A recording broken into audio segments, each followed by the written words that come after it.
First question, how do you see the 5G rollout affecting the Internet of Things?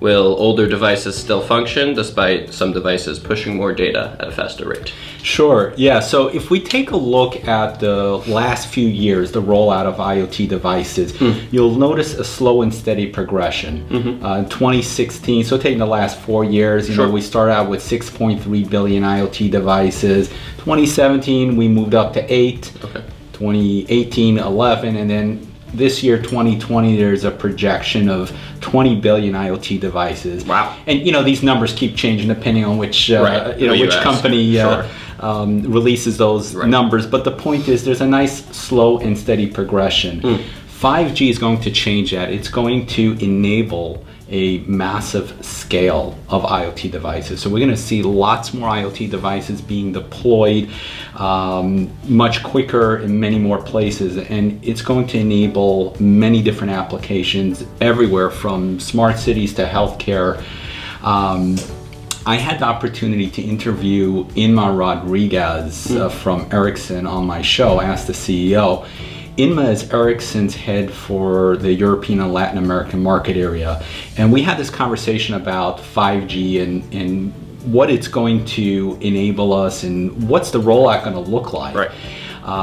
So if you take a look, what our discussion was, if you take a look at the evolution of mobile broadband, you know, the 2G, 3G, 4G. Right.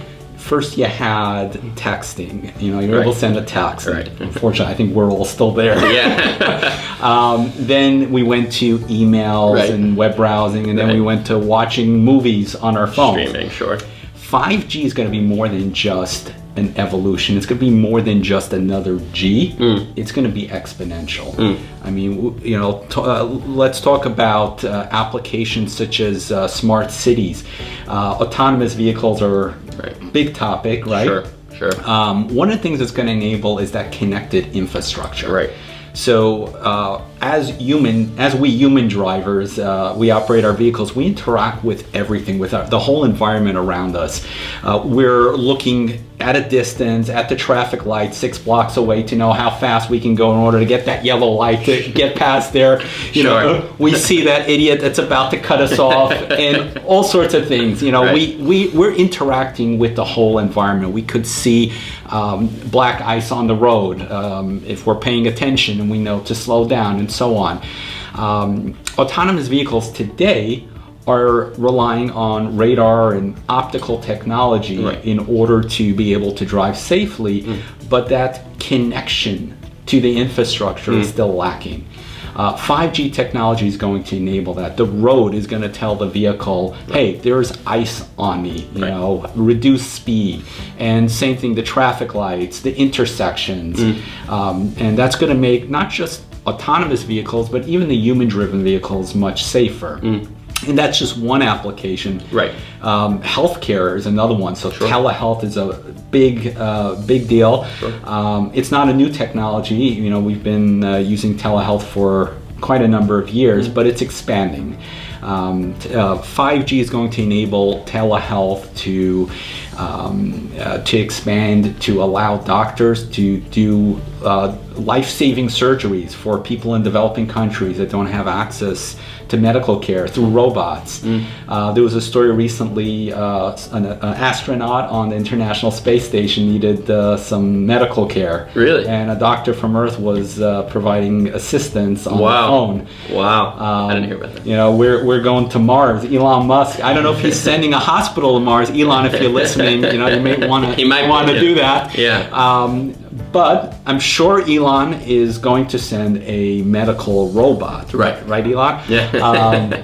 And I don't know if 5G will enable us to perform surgery on Mars from Earth, but it's that idea that low latency, high bandwidth, that ubiquitous connectivity that's going to enable so many applications like this. So we're going to see the rollout of IoT increasing exponentially.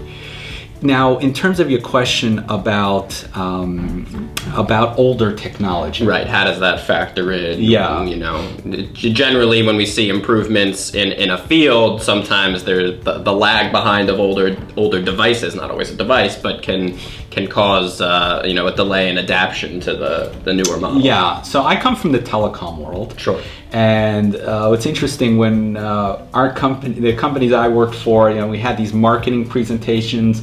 They always presented the solution in a pristine environment. Everything's brand new. Rip out the old, in with the new. Sure. But as you know, in the real world, doesn't work that way. Of course you not. have a hodgepodge, jury-rigged, duct-taped solution of old technology working together with new technology. Absolutely. And that's how it's going to be like in post-5G world. So just to give you an idea, if we look at some of the European telecom carriers, Swisscom out of Switzerland is going to maintain their 2G network until January 1st, 2021. Okay. So we are still going to be using 2G in conjunction with 5G. T-Mobile, we all know T-Mobile is same time, December 31st, 2020. They still got 2G. Right. Even better, Norway, Telnor out of Norway, they're keeping 2G till December 31st, 2025. Wow. So I think that 4G is going to be around, when we still have 6G. Right. It's going to be around for a while. Just like 5G won't be an evolution in terms of technology, but in terms of the adoption, there is going to be an evolution. We've all invested lots of money in this infrastructure, and it's not practical to rip everything out. Definitely not, especially if the next G is around the corner. In a couple of years, it's like we spent all this money adopting to this one, and now there's a new one. Exactly. Just an interesting thing. About just going back to what we just discussed about the rollout of IoT and how 5G will influence that. 5G will also influence another aspect of IoT. It'll influence the manufacturing of IoT. And what I mean by that is we also need to look at a second set of statistics that are in parallel to the IoT rollout. So if we look at the same time period from 2016 through today, we need to look at the numbers of records exposed during data breaches. Because we're adding devices onto our networks, we're getting hacked. Right. Unlike IoT rollout, which was slow and steady year over year, IoT data breaches have been exponential. Absolutely. 2016 we were at 36 million records exposed. As if that was bad enough, 2017 went up to 197 million. Then it jumped to 446 million in 2018. 2019 was a disaster, tenfold. It jumped tenfold to 4 billion.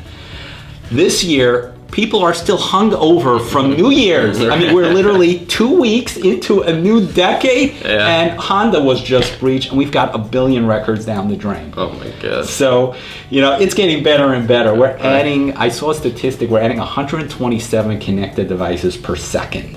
127. Either per second or minute. I'm sorry. Still, that's a lot. I was getting a little excited. Per minute. Let's sure, we'll tone it down. But that's a lot. Right. That's a ton. And not to say that IoT is the cause of data breach, but let's face facts. An IoT device is an entry point to your network. It makes us vulnerable. It makes us vulnerable. It can be a hopping point to our network. Definitely. And then from there, hackers have full reign. So if we're, let's take a smart factory. The industrial IoT is especially vulnerable because they have hundreds of thousands of devices on their network. So could you imagine we're adding hundreds of thousands of devices. We've got to guard every single one of them. It's a huge problem. Yeah, right? The hackers need to get into one. Right. One door. One door. We need to guard hundreds of thousands of doors. Yeah. Now let's say we have super secure technology. I mean, Fort Knox. Right? You cannot get in. Sure. The day you deploy that device, it's already vulnerable. Because we both know in 6 months from now, there'll be new technology that'll be developed And because of that new technology now, this is obsolete technology, Right. and it's vulnerable. Right. So how do you protect devices against threats that don't even exist? And the answer is you do it the way we've done it traditionally, that is through patching devices. Well, that's very nice, but we can't even get our Windows servers patched. Okay. Sorry. Yeah, we'll cut that out in post. Yeah. So we can't even get our Windows servers patched. Right. Right? How are we going to patch, I don't know, 600,000 IoT devices? And you know what it's like to do that manually? How many patches have people downloaded from the internet that have been infected? So many. So you've got a secure device, super secure, nothing can get in. You upload a patch, boom, you just gave the keys to your company to a hacker. So what we're going to see as part of the manufacturing process of IoT is a full life cycle automated patch management solution that utilizes AI to automatically push those patches, download them from secure places, and patch each IoT device as required without the manual human intervention. So these are the kinds of things that we're going to see as time goes on in a post-5G world. Do you think that would those patches be able to stop somebody who's putting in, an actual piece of hardware that's acting as the hack? That's a great question. I actually speak with several cybersecurity experts about that. One of them is a good colleague of mine. His name is Scott Schober. He just wrote a book called Cybersecurity is Everybody's Business. I encourage everybody to read that.